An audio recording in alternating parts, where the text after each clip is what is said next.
Call the meeting to order, please. Supervisor Wells, you lead us in an invocation, please, sir. Let us pray. Dear Heavenly Father, bless this group as we gather tonight to discuss the citizens and the boards and the counties, regulations and adjustments. We ask your blessings on us as we work together to come together to do all that we can to make our county a better place. We ask your blessings on our firefighters and our servicemen, all of those folks who give their time and dedication, in some cases their lives, to support our country and our county. And we ask that you bless each of us and guide and direct and teach us in the ways you'd like for us to be. In God's name we pray, amen. Amen. Vice Chairman Lofton, you lead us in the pledge, please. Would you stand, face our flag, and join me in the pledge? I pledge allegiance to the flag of the United States of America and to the republic for which it stands, one nation, under God, indivisible, with liberty and justice for all. Thank you, sir. Adoption of the agenda. Are there any proposed changes other than just some additional information on committee assignments which is in front of you? Staff has no changes, Mr. Chairman. Entertain a motion to adopt the agenda as presented. So moved. A second. Second. All those in favor, aye. Aye. Opposed, no. Agenda is adopted as presented. Citizen comments. Did anyone sign up, Ms. Phillips? Thank you. Consent agenda. Are any proposed changes? No, sir. All right. How would we want to handle the consent agenda? Motion to approve the consent agenda as presented. Motion, is there a second? Second. And a second? Is there any discussion? All those in favor, aye. Aye. Opposed, no. Consent agenda is adopted as presented. That will bring us to Board of Supervisors comments. Are there any? Anyone? Hearing no one, we'll move on. County officials. Vice Chairman Lofton, would you join me, please? Sure would. Douglas family, if you'd come forward, please.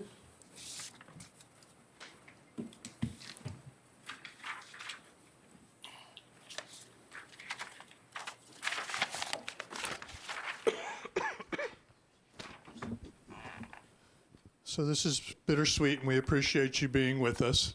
It's a resolution in memoriam of Supervisor Margaret Broomback Douglas, Back Creek District, Frederick County, Virginia.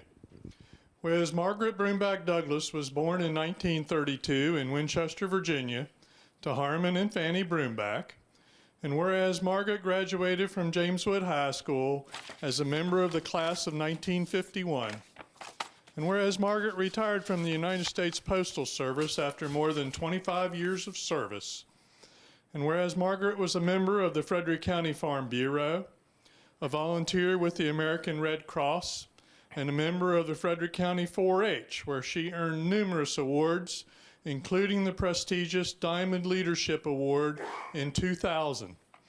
And whereas Margaret served as a member of the Frederick County Board of Supervisors, representing the Back Creek Magisterial District from January 1996 until December 2003.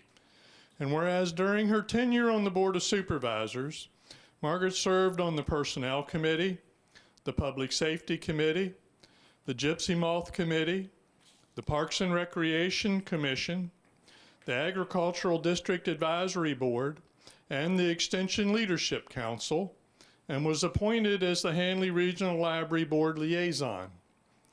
And whereas following her tenure on the Board of Supervisors, Margaret served as a member on the Frederick County Grievance Panel and continued to serve as a member on the Extension Leadership Council from 2004 until the time of her death. Now therefore be it resolved that the Frederick County Board of Supervisors extends its deepest sympathy to the family of Margaret Broomback Douglas and honors her life of leadership, dedication, and contribution to the community. Be it further resolved that this resolution be spread across the minutes of the Frederick County Board of Supervisors for all citizens to reflect upon the accomplishments of this citizen legislator. And be it finally resolved that a copy of this resolution be presented to her family, adopted this 12th day of December, 2018.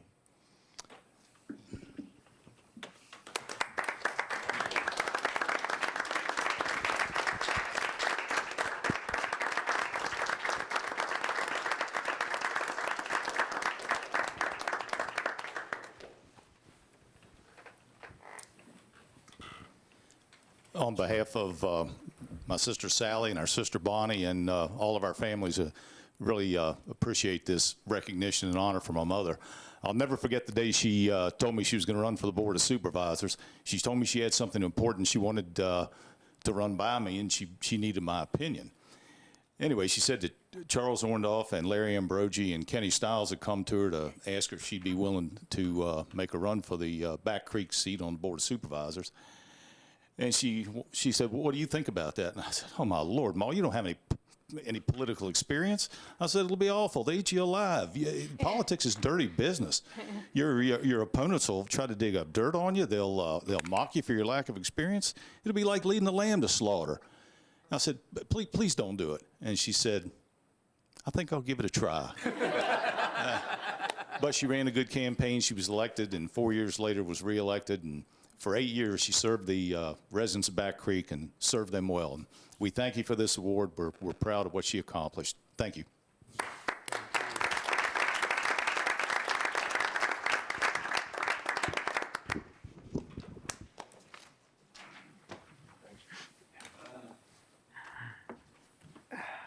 He wasn't wrong. She wasn't wrong. Oops. I'll get it. Oh. All right. We'll bring us to committee appointments. The first one is Hanley Regional Library Board. Supervisor Trop. I would like to move to postpone this appointment until our May 22nd meeting. I have discussed this application with the library board, and they said that they have not had a chance to meet with the second candidate, and they're actually doing so tomorrow. So if we can postpone this until the 22nd, that is what they wished us to do. Okay, you've heard the motion. Is there a second? Second. Second, is there any discussion? All those in favor, aye. Aye. Aye, opposed, no. We'll delay that decision until our next meeting. Item number 2 is People Incorporated. They and I have both worked long and hard to find someone to take this position, and would propose that Nadine Pottinga be appointed. How would the board like to handle that one? Motion to approve. Motion to approve, is there a second? Second. A second, is there any discussion? All those in favor, aye. Aye. Aye, opposed, no. Ms. Pottinger is approved. Historic Resources Advisory Board, Stonewall. Yes, sir, Mr. Chairman. We have reached out to Dr. Meadows and just very recently and have not heard back yet, so hopefully we will have a response back by the next meeting of May 22nd. Good, thank you, ma'am. Redbud District, Supervisor Dunn. Mr. Chairman, I'd like to reappoint Scott Strobe. He's been on the board for 2 years. He is a good resource and highly interested, so I'd like to reappoint him. All right, sir, heard the motion, is there a second? Second. Second, is there any discussion?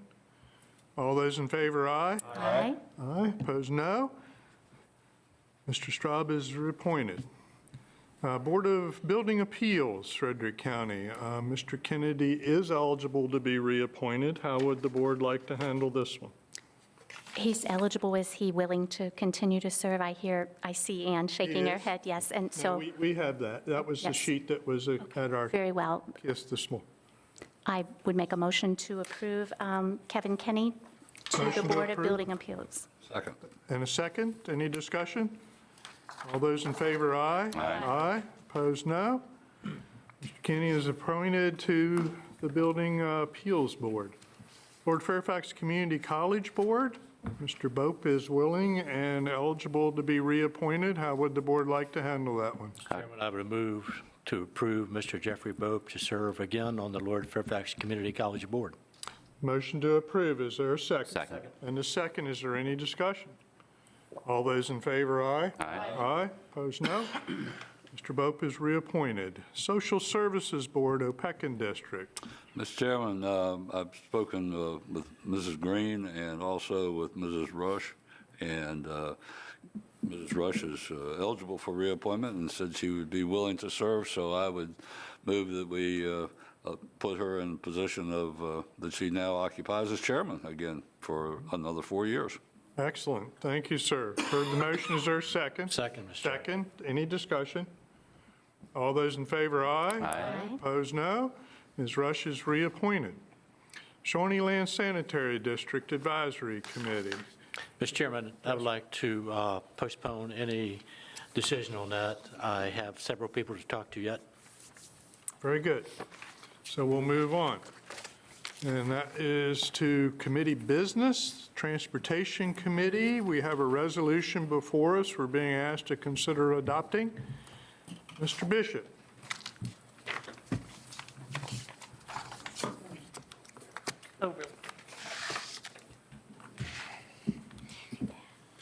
Thank you, Mr. Chairman, members of the board. I will note that in your packet, you also have some reference materials, which I promise not to dig into too deeply if you don't make me, but they are here for your, as a resource. With that said, as you may be aware, over the last couple of months, the committee has dug rather deeply into the process of how the awards for Smart Scale have been done this time around, round 3, as they've referred to this round of Smart Scale. It's our third bite at the apple, as you will, and I'm going to go ahead and try and take you through that process and as abbreviated as a manner as I can. So to begin with, you start with 2 basic pots of money for the Smart Scale. You have $389 million in district grants, 26.1 of those which come to Stanton. Now, it's based on state code formulas, which are basically founded off lane miles within your districts. The second pot of money is $389 million, another $389 million in statewide high priority funds. Now, as you apply for these funds, it's contained in the state code that created Smart Scale, that different localities have different scoring systems. For example, in Northern Virginia, their top portion of their scores developed from congestion. Out here, where we're a little more rural, we still have congestion issues, but not like they do. Our top scoring portion of the score is economic development. This was done in a way to sort of try, if you will, to level the field as we compete for those statewide dollars. Moving into step 1, that's where they allocate the district grant dollars. Now, all applications that require that qualify for district grant funds are considered for district grant funds, regardless of whether they qualify for high priority. A locality does not have the option to say, I want to go here or go here. Now, the result of that for a district like Stanton is that our strongest projects that are put forward by localities, because if you're a locality, you qualify for district grant funds regardless, your strongest performing projects are considered in your smallest pot of money, that $26.1 million. 15 Stanton District projects were funded through that process. And if you look at this, it's your ones that are outlined in red. Moving on to step 2. Smart Scale scoring, once again, is used. Now, when you hear me refer to Smart Scale scoring, that is that bang for the buck score, which is at the heart of the Smart Scale program. That's what's used in district grant. That's what's used in step 2 of the statewide high priority dollars. When your project is being scored, a benefit score is developed. That's your raw benefit, regardless of cost. Then that's compared to how much actual Smart Scale dollars you're asking for, and you get your Smart Scale score. And I refer to it as bang for the buck because that makes more sense to people, as I've found. However, in step 2, there's a gatekeeper. Now, for us, for all districts, that gatekeeper is your lowest scoring district grant funded project. In Stanton District, that score is a 6.359 to a project down in Stanton, as it happens. However, in other districts, that's a different number. For example, the lowest, Hampton Roads, was 1.79. So through this sort of winnowing down process, if you will, only 11 projects got initially funded in step 2, totaling $81.6 million. Just 21% of the statewide high priority dollars that are available. Now that brings us to step 3. Oh, and I should note, the lowest project score awarded at that point, 2.7. Step 3 allocates the remaining statewide high priority dollars. However, an important point here is that the rules change in step 3. It's not about the smart scale score anymore. It's not about bang for the buck. It's about benefit score, raw score. Based on that, 3 projects were awarded totaling $280.9 million, leaving just $27.4 million, which you may recall a meeting or two ago, we asked you to pass a resolution requesting that the CTB consider giving some of those funds to the Exit 313 project, because after you get out of step 3, things get a little interesting.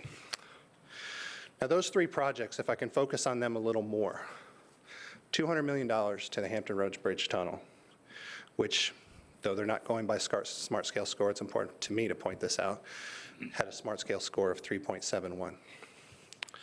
Southern Virginia mega site down in Lynchburg, which is some sort of an economic development project, not super familiar with the project. That actually had a fairly respectable smart scale score of 7.76. And the Richmond Highway Bus Rapid Transit program, which is actually in Fairfax, $50 million. That had a smart scale score of 2.99.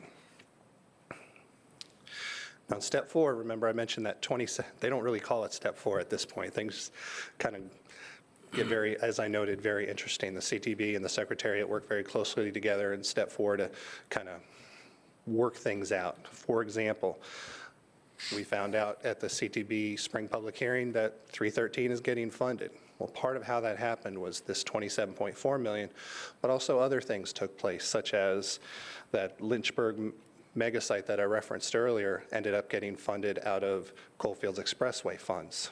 So that 30.9 got put back with the 27.4. And a number of other similar activities went on around the state until they were considering, again, about a little over $100 million. So part of that went to Exit 313, which obviously we're very happy to get. I don't think it happens without Dixon Whitworth in that chair, so I want to make sure I give him his due on that, and also a project in Harrisonburg. Now, some additional observations that I have about what has taken place here. First of all, it has to do with outside funding. I know some board members were approached, or at least had references made to them from VDOT staff on how important it is that outside dollars are part of a project, because they help your score. It's a bang for the buck scoring process, right? So if I'm asking for $1, but I'm putting up 50 cents, I should score more, significantly more. However, observation is that's not really happening. I would give Exit 313 as a prime example. We were only asking for, I believe it's $5.2 million against almost a $35 million project, since most of that's being funded through state of good repair funds. Only about 15% of the project cost. Still didn't score well to get initially funded. Wouldn't have gotten funded if it wasn't for Dixon Whitworth and your own leadership and asking them to please take another look at that. I'll pick on those mega projects, if you will, again. The $200 million that went to Hampton Roads Bridge Tunnel, which only scored a 3.71. Well, that's $200 million of a $3.6 billion project. Now, I'm a simple person, but I would think that if you're only asking $200 million of a $3.6 billion project, and that happens to be the project that had the highest congestion score in the state, it should blow everything else out of the water in terms of smart scale score. It's not happening. Final one, I'll mention the rapid transit in Fairfax. $50 million of an almost $550 million project. Once again, only a 2.99 smart scale score when you're asking for just a fraction of the cost of that project. Either something's wrong with the scoring or the benefit's not truly there that is purported to be there when you're putting in outside investment. And frankly, in terms of how the smart scale program is supposed to be working, to me, that doesn't demonstrate that. Which brings me I have a couple more slides. Let me as fast as I can, I'm sorry. To me, an important conclusion is I just don't, at this staff level, believe that the program is working the way the state legislators that wrote it intended it to work.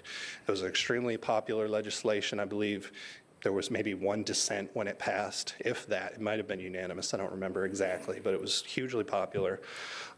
However, I don't think it's working the way they intended it to work. Key issues. Starts with equity, particularly that limiting factor for even being considered in step 2 just doesn't make sense. Because, for example, we have 13 projects in the Stanton District, 3 here in Frederick County, that scored higher on SMART scale rating than the Hampton Roads Bridge Tunnel. Anecdotally, I've been told there are over 50 statewide. Doesn't make sense. Rule changes mid-process, I think, in general, are a bad thing.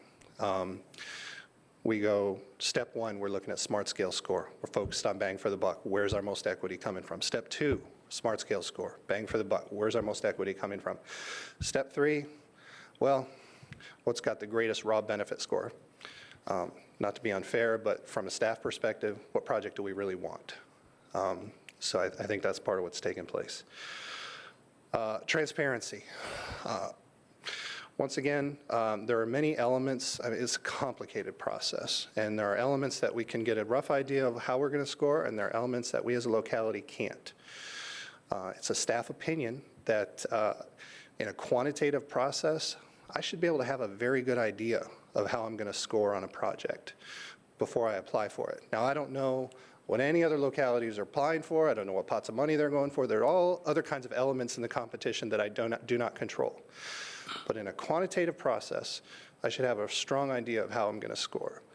And we, as a county, were lauded by VDOT in terms of how early we got started on this last application process, on how active we were in coordinating with them, and we continued to coordinate with them all the way up until the application cutoff, making little tweaks that they observed might help, things like that would help our score. And still, some of our projects, frankly, just did not score anywhere near what they should have. Now, we're still doing the postmortem on some of that. I have another meeting set up next Monday with some VDOT staff to get into some of those very issues. So we're working on that. But there's some things that, frankly, are not making sense. When VDOT is staffing that program and you're working that closely with them and they think you're going to score well, and you think you're going to score well and you score poorly, something's not right. And finally, flexibility. As I noted earlier, if you are eligible for district grant, you must compete for district grant. Well, in Stanton District, our district grant's $26.1 million. If our best project is getting funded from there, not only are we killing the rest of the district, we're killing the rest of our own applications. Now, it's a strategic item to be sure, but I believe localities should have the freedom to determine which pot of money they're going to apply for. That's my belief. That may not change the fact that we still apply for both pots of money and take our best chances.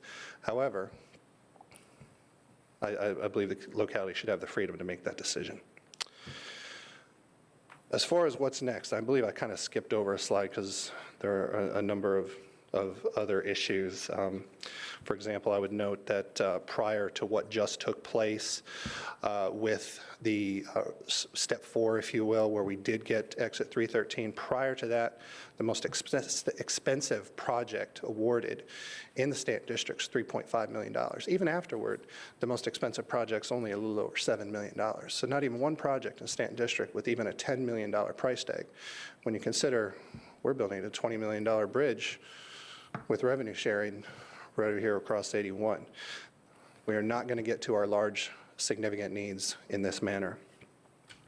7 of the 16 projects awarded in Stanton District are bike ped or some other form of project that does not increase capacity. Now, I'm a transportation guy. I'm all for bike ped, but when you're competing on equal playing field for transportation dollars, you have to show that you're able to actually remove cars from the road and improve your congestion with your limited dollars. I don't believe the bar is high enough for those projects. And I've already noted about the 13 projects that scored higher than Hampton Roads Bridge Tunnel. So what's next? We have provided the draft resolution. The committee has reviewed that, as well as Delegate LaRocque's office at the committee's request, and you have a modified version in front of you from what was in your packet. I would not call them substantive changes, mostly rewording and this sort of thing. The message is the same, which is basically to ask the state legislator and ask the CTB to look at this program and how it's being implemented, and whether it's to the best interests of localities. And also, are there other actions that the board wishes to take or wishes staff to take? I will note that we have received phone calls from other localities since the first article that was in the paper. I know there's interest even in localities such as Loudoun and Prince William, who are also very unhappy, who also did not get any of their local applications approved. We are not alone in this. Many localities are looking very hard at this. That I can take any questions you may have. You asked, so I have two. Yes, sir. Have our Stanton District partners at VDOT been consulted in the verbiage and the points of the resolution? And has our representative on the CTB, Dixon Whitworth, seen the draft copy? Mr. Whitworth has not seen the draft copy of the resolution. He was not included in I this. would like for you to take that step and get his comments and thoughts and wisdom. I understand. As far as the VDOT staff, interaction we've had at the VDOT staff is basically, frankly, very difficult for them. They are staff to the Office of Intermodal Planning and Investment. They are not understand that. in a position that they can take a stand on our stand. I have used them extensively to verify information to make sure I'm not saying things that aren't true. But beyond that, they are not even allowed to tell us how different scenarios might work. They're not allowed to engage in those discussions. That wasn't my point. I just wanted to know if they had commented on the draft. They have not Understand. commented on the Thank you. draft. I would offer them the opportunity. I would like to see that happen and accept no answer if that's what comes. Understood. Other questions or comments? Anyone? Mr. Chairman, Yes, sir. Supervisor McCarthy. thank you. One question. I know VACA will be meeting soon to discuss various topics. Is this something that we could lobby them to put on the agenda for discussion at that next meeting in Warren County? I would expect so, yes. I think that would be wise for us to try and get that on the agenda if possible. We're definitely not the only ones looking at it. Anyone else? Supervisor Lofton? Mr. Chairman, I would add, as Mr. Bishop has stated, that we have been going over what we think are the deficiencies in the Smart Scale program for some time, and VDOT staff has been there to try to address some of them, but again, it's above their pay grade. And so I have no problem with your suggestion that maybe we postpone action on this until we have gotten comments back from our representative on the CTB and the district VDOT folks. Delegate Dave LaRocque was at our last Transportation Committee meeting. He also understands our position. I think he is sympathetic to our position. He also believes there are grave concerns about this program, and he is more than willing to work with us in the legislature to try to get this tweaked, reworked, so that we think there's a more equitable distribution. It's benefit-based, it's simplified, it's understandable, and staff's time and expertise. I know Mr. Bishop is totally frustrated. Number one, I think 2 years ago, we were reduced in the number of projects we could actually apply for. Yes, sir. And now it seems like this deck of cards keeps getting shuffled, and we're getting different cards every time we work with. So we really do need to, number one, pass this resolution, and I'm not so sure that, in Mr. Bishop's words, what else can we do?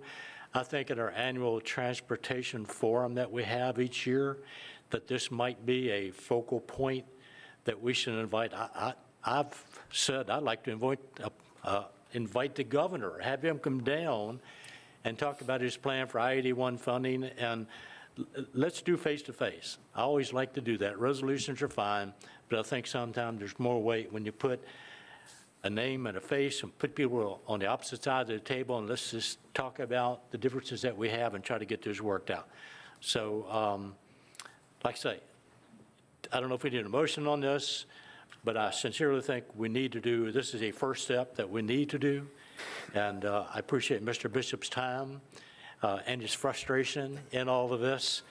But it's just something that we need to make a first step in trying to get this remedied, because we are not getting any bang for our buck here in Frederick County. We just need to make sure that that gets changed. Other questions or comments? Anyone?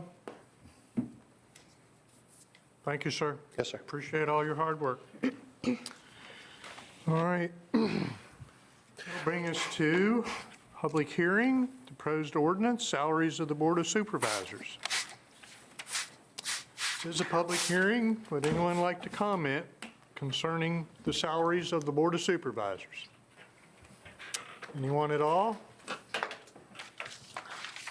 Last call. Hearing none, we'll close the public hearing. How would the board like to handle this one? Supervisor Slaughter? Motion to approve the proposed ordinance as presented. Is there a second? Second. And a second, is there any discussion? Mr. Chairman, Yes, sir. Supervisor Dunn. 2 years ago, I made some comments about increasing the board's salary significantly. Last year, I made some comments to increase it simply at the cost of inflation. Neither proposal got results. But for the public, and I think all of you need to know, in 2001 was the last time the Board of Supervisors had a pay raise. If you adjust that only for inflation, it would bring that dollar amount to approximately $13,000 today, $12,925. If you adjusted that for the salary increases of the employees of the county or the school board, or the school employees, it brings it over $18,000. So when we go through this next budget proposal, I'm going to suggest that we take a look at that. I understand it's a political situation, but people on this board work hard, and I think that there ought to be at least an adjustment for inflation, if not for the same salary increases that county employees get. Thank you, Mr. Chairman. Thank you, sir. Any further discussion? Anyone? All right. The motion is to adopt the ordinance that leaves the salaries exactly as they are today. Supervisor Trout. Aye. Supervisor Dunn. Aye. Supervisor Lofton. Aye. Supervisor Wells. Aye. Supervisor Slaughter. Aye. Supervisor McCarthy. Aye. Chair votes aye, motion carries. Will bring us to a public hearing, proposed amendments to the Frederick County Code, Chapter 90, Fire Prevention and Protection. Is there anyone? Mr. Chairman, I can Yes, take it. This is an amendment to the Fire Prevention Code to update it to comply with state law. It adds, deletes, and updates some of the definitions, updates requirements relating to fire hydrants, and makes provision for fire personnel accessible key boxes for certain structures. Those are the highlights of the changes to it. And again, it's in the nature of an update to reflect intervening changes in state law since it was last looked at. Thank you, sir. Are there any questions of Mr. Williams? Anyone? All right, this is a public hearing to adopt changes to Chapter 90 of the Fire and Prevention Protection Articles. Would anyone like to comment concerning these proposed changes? Anyone at all? Last call. Hearing none, we'll close the public hearing. How would the board like to handle this? Move for adoption. Motion to adopt, is there a second? Second. Is there any discussion? Supervisor McCarthy? Aye. Supervisor Slaughter? Supervisor Wells? Supervisor Lofton? Aye. Supervisor Dunn? Aye.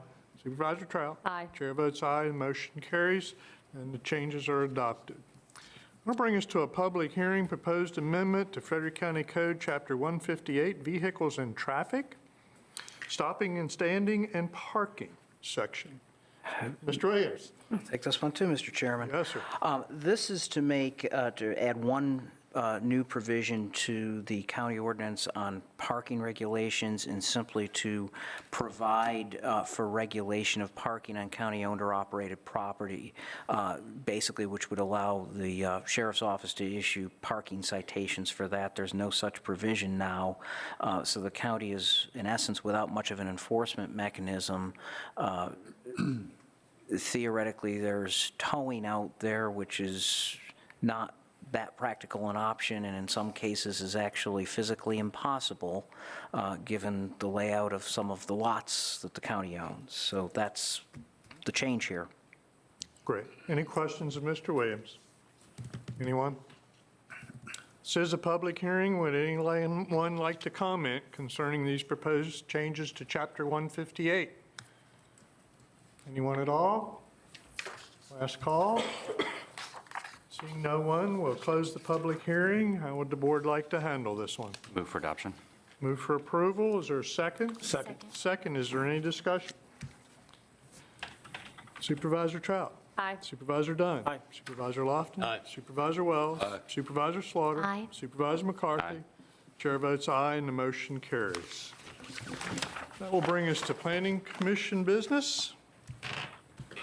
Public hearing, conditional use permit 0319. Mr. Klein.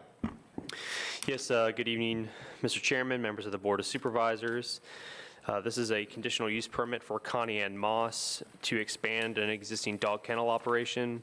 The property under consideration this evening is at 4527 Valley Pike in Stevens City in the Bat Creek Magisterial District. The property is presently zoned RA, rural areas, and the current land use is residential. Staff would note that the applicant has an approved conditional use permit already for a dog kennel and training operations at this location. The proposed use, again, is an expanded dog kennel for up to 25 dogs. We can direct your attention to the screen. Subject property, which many of you are familiar with, is highlighted in blue, is across from the Apple Valley Funland. The applicant does live on the property in a single-family residence. There's also an existing building which is currently used as their kennel operations, and they propose to use a building that was formerly used for dog training to expand their kennel. Kennels are permitted in the RA zoning district with an approved conditional use permit. And for reference, kennels are defined as a place prepared to house, board, breed, handle, or otherwise keep or care for dogs for sale or in return for compensation. Connie Ann Moss and Strategic Paws were granted a conditional use permit in 2016 by the Board of Supervisors, which enabled them to operate 5 kennels for up to 10 dogs in a dog training business. This conditional use permit proposes expanding only the existing kennel operation, allowing the boarding of up to a total of 25 dogs. Again, this is up from the 10 dogs that were previously approved, and the applicant is not proposing any new construction as part of this application. All of the previous conditions, including dog training, would continue to stay in place and remain unchanged. Again, directing your attention to the screen, this is the sketch plan provided by the applicant, and they want to use their former training building as their expanded kennel. Should the Board of Supervisors find this use to be appropriate, the Planning Commission has recommended the following conditions. Again, all of the conditions remain unchanged except that one, number 7, which is highlighted in yellow, which places a cap at 25 as the number of dogs to be allowed to be boarded at any given time. The Planning Commission held a public hearing on this application on April the 17th and recommended approval. And following a public hearing this evening, staff is seeking action by the board on this conditional use permit for a kennel expansion. I'm happy to answer any questions you have. And Connie Ann Moss, representing Strategic Paws, is the owner, is here this evening as well if you have any questions for her. Thank you. Thank you, sir. Any questions for Mr. Klein? Anyone? Supervisor Dunn. On the removal of the training, are they still going to have the training going on? Does the additional dogs interfere with that? I'll let the applicant tell a little bit about her operation. We are not removing the training allowance. If she'd like to resume that, she's able to do so, but she would still be allowed to board dogs up to 25 in addition to the training if she so chooses. Okay, thank you. Anyone else? Mr. Yes, sir. Supervisor McCarthy. Would the CUP prohibit new construction for expansion? So for instance, if we were to allow the CUP to move the additional dogs into the facility that's being used for training, would there be any prohibition on then turning around and building another facility for the training to move into at that point? No, the conditions as written would not prohibit new construction. I just added that comment because I wanted you to be aware that she wasn't proposing any as part of her application, but she would be allowed to construct a new building to accommodate the kennels if she needed to. Okay, and would the board be within, and this may be a question for the county attorney, would the board be within its purview to restrict additional construction under the CUP? Yes, you would be able to do that. Thank you. Any other questions, Mr. Klein? Thank you, sir. Ms. Moss, would you like to add anything?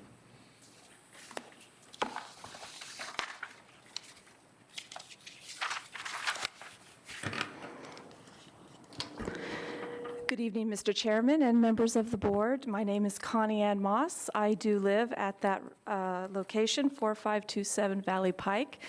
We are in the Back Creek District. My notes that I just want to add to for your consideration would be we have been operating under the current CUP for approximately 3 years. We have seen a steady increase in our boarding business. We have chosen, because of that, to increase, put all of our energy into increasing our boarding business, and I have opted to discontinue training at this time. It appears that our business has outgrown its current CUP. We see this because we are turning away approximately 3 to 5 requests every week. We are coming into summer, which is our busiest season. And we also find that because we are restricted by a 10-dog head count, that we often have to turn away customers with multi-dog households because we need to meet that head count. We can't go over. And that often leaves us with an empty kennel or two, which we could have captured income from, and we want that. We would like to serve our customers as well by offering more kennels.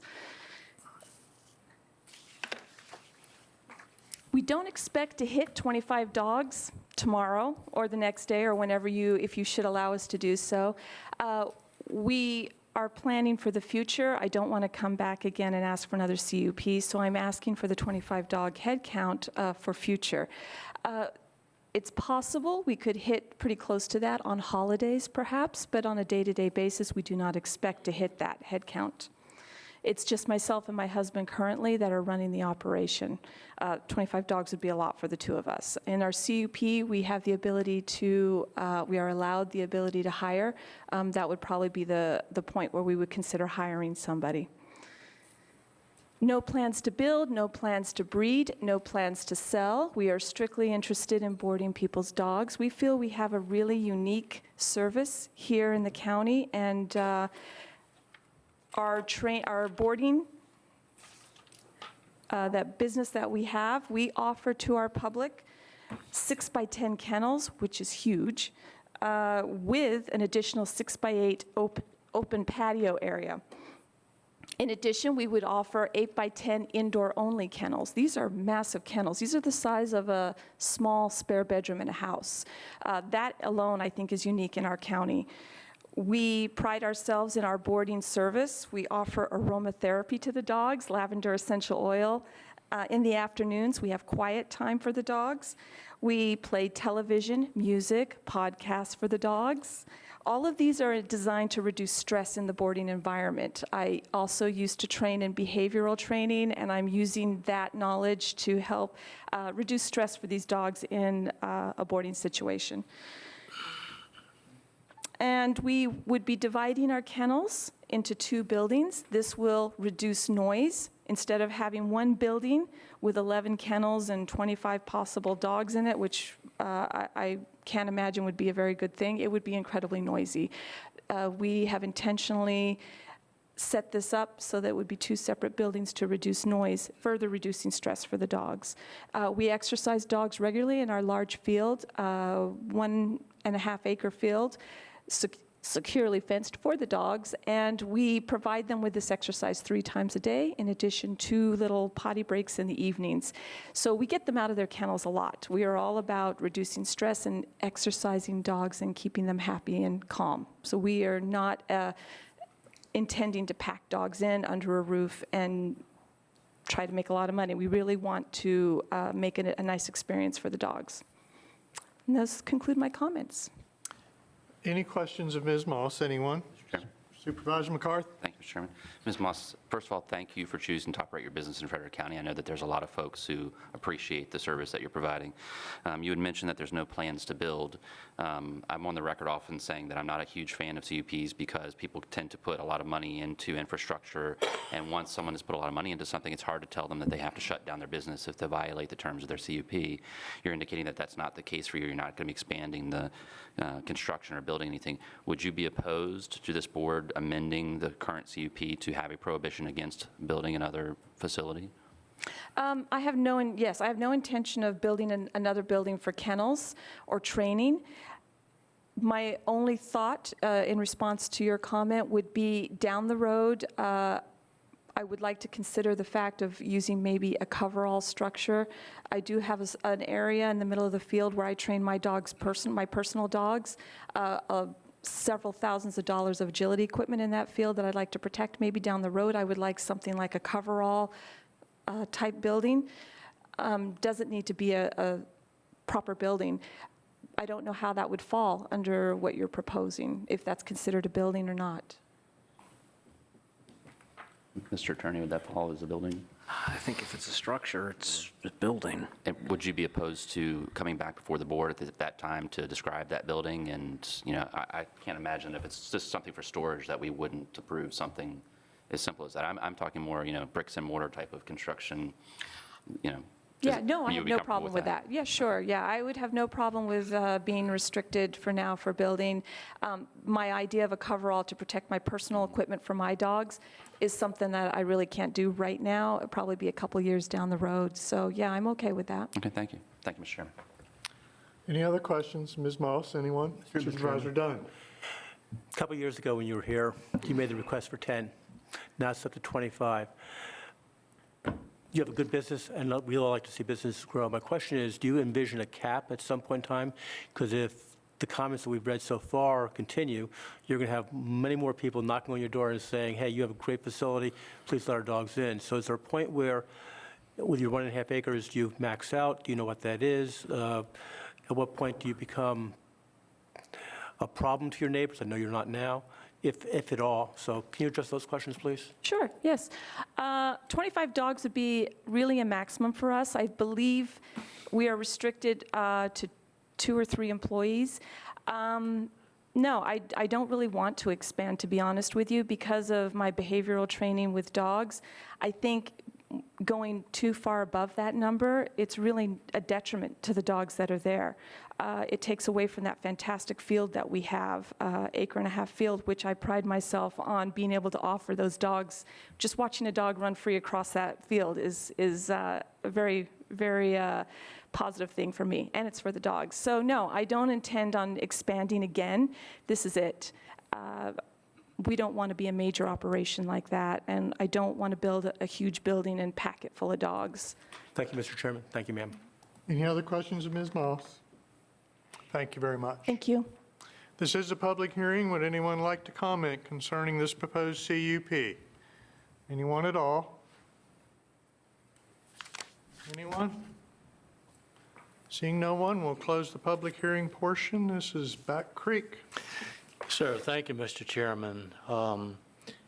Understanding Mr. McCarthy's concern and his potential amendment, I must say that Mrs. Moss, I've been impressed with this from day one. It's a very well-planned, well-thought-out, very well-constructed, and a well-maintained facility. I have never gotten, nor have I ever heard of any complaints from this facility, and I just talked to a close neighbor of this facility 3 or 4 days ago. There were no complaints about that, and I think she's done an excellent job, and with her background and training, with man's and woman's best friend, I believe she has the best interest of her clients and the community in mind, and so I would move to approve conditional use permit number 02-19 for Connie Ann Moss and expansion of the existing dog kennel as proposed. Second, Mr. Chairman. I'm sorry? Second. Second, you've heard the motion and the second. Is there any discussion? Mr. Chairman. Supervisor McCarthy? Gary, I tend to agree with you. I've heard nothing but good things about the facility that you're running, but being a person with sort of the long view, I'm always concerned about what about the next person that may take over the facility. So just sort of to hedge, some uncomfortable situations like we've been in the past with CUPs where people have put a significant amount of money into a facility and it's almost too big to fail type of situation. Considering that Ms. Moss has already indicated that she would be okay with having a restriction on building, I think that would allay my concern about that type of thing, whether she's running the facility or someone else. I don't have as much of a concern with her running this facility just based on her track record and our experience with her so far. But I think it would behoove us, if we can, to cut off any potential for those types of problems in the future. So therefore, I would make a motion to amend the motion that's been put forward to include a provision which would prohibit additional construction upon the property. Okay, we have a motion to amend. Is there a second? Well, I'll second it for the point of discussion, Mr. Chairman. Okay, second. So we're under discussion of a motion to amend to restrict any further building. So, Mr. McCarthy, my question is, the applicant made the comment about wanting to put in, not wall, a ceiling, if you will, to protect some items. Would you allow the applicant to come back at a future point in time and amend this to say, fine, at this point in time, I'd like to do A, B, and C, and the board can address that at the time, as opposed to having it totally cut off, period? Well, I don't think we can prevent her from coming back and asking for something in the future. And I think any reasonable person would look at a storage facility differently than, say, a bricks and mortar expansion of, the business itself. So, the fact that she's open to that, I respect that greatly, that she's willing to give up that sort of given of being able to construct without that there. So in your view, basically, she could come back at a future point in time to make such a request and let the board address it at that time? There's no question she has a legal right to do that, yeah. Okay. Thank you. Further discussion of the amended motion. Anyone? Mr. Chairman.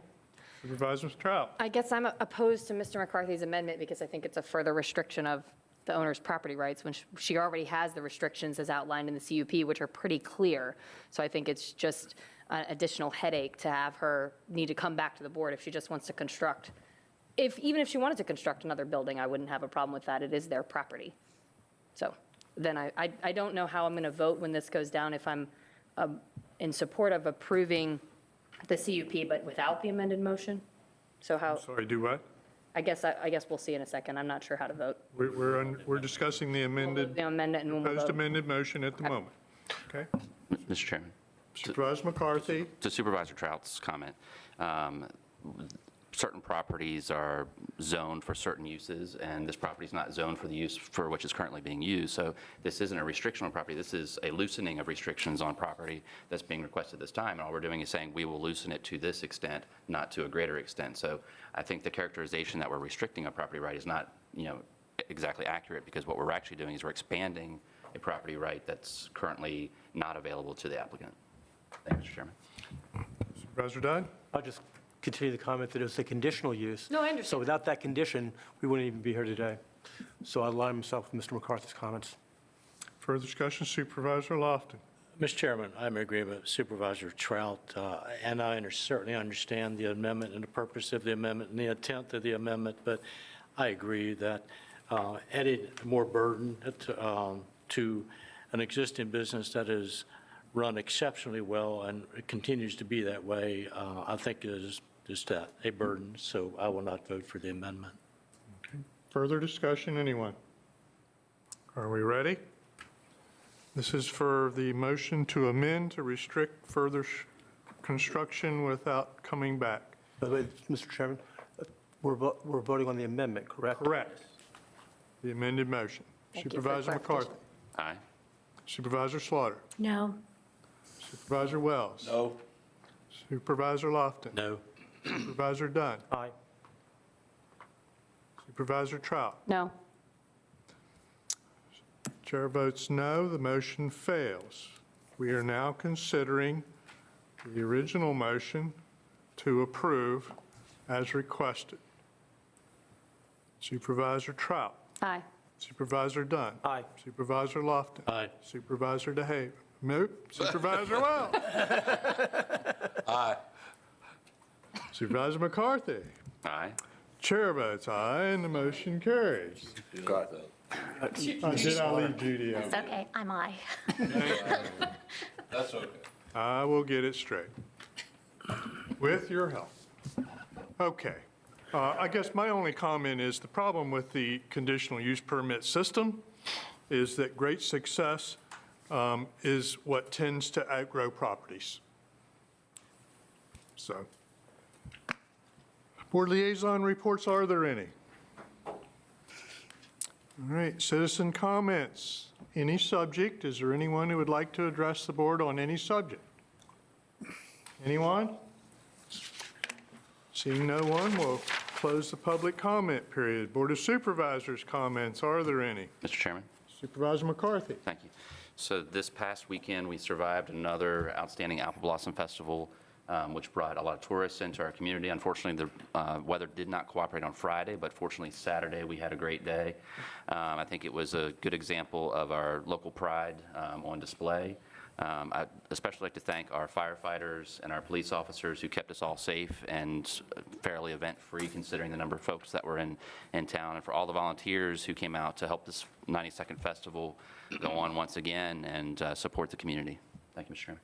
Thank you. Anyone else? Supervisor Lofton.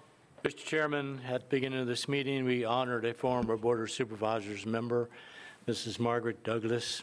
I just would like to add to what her son said. When I first decided to get into politics, I was instructed to go talk to Margaret Douglas. The lady could not have been more accommodating, more welcoming, and of more help to me to start this career. I think that she is, I don't think you could have found a much bigger supporter of farming and 4-H than Margaret Douglas. She was certainly the heart and soul of that organization, and that organization has so many great, great people. But Margaret Douglas stood out in my mind, and I certainly owe her a debt of gratitude for what I've been able to do these past 12 years, because she took the time to take me under her wing and give me a lot of advice. So God bless Margaret Douglas, and I certainly, our prayers are with her family because she is a great loss to the community. Thank you, sir. Anyone else? Vice Chairman Lofton. Chairman, I move we adjourn. Motion to adjourn, is there a second? Second. Second, all those in favor, aye. Aye. Aye, opposed, no. We'll stand adjourned. Certainly thank everyone for their time and attention.